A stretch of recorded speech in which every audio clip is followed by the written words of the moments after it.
நெய்வேலி, கடலூர் மாவட்டம் நெய்வேலி 50,000 ஏக்கரை அழித்த என்எல்சி இன்னும் 50,000 ஏக்கர் அழிக்க துடித்துக் கொண்டிருக்கின்றார்கள்.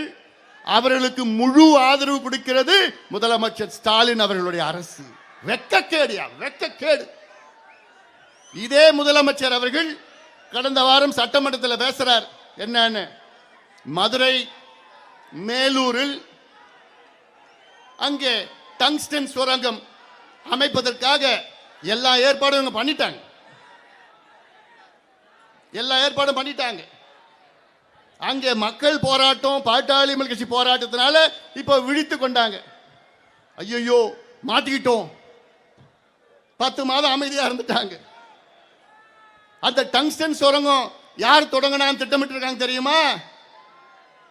Thoothukudi Sterlite company, Vedanta company. அப்ப பாத்தீங்க, தூத்துக்குடி ஸ்டெர்லைட், வேதாந்தா, திமுக, அந்த புள்ளி 4 புள்ளி இருக்கு.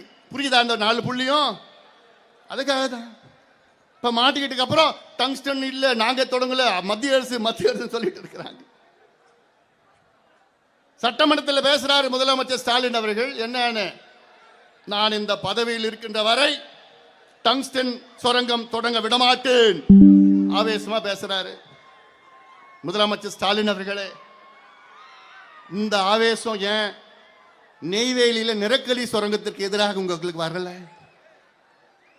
நெய்வேலியில் இருக்கிறது அங்கே முப்போகம் விளைகின்ற அங்கேயும் விவசாய நிலம் தானே.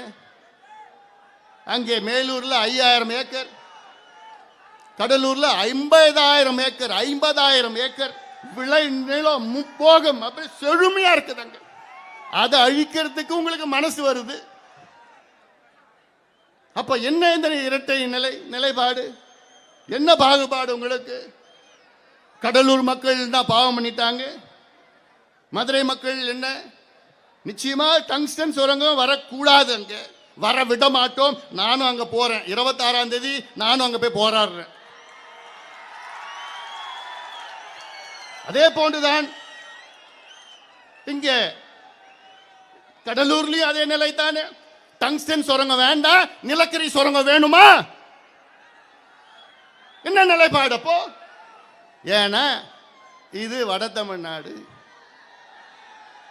இந்த மக்கள் அப்படிதான் எப்படியா ஓட்டு போட்டுடுவாங்க. அந்த மெதப்பில் இருக்கிறாங்க. அது தெரிய போது, அடுத்த தேர்தல் தெரியும். காத்துட்டு இருக்கிறாங்க.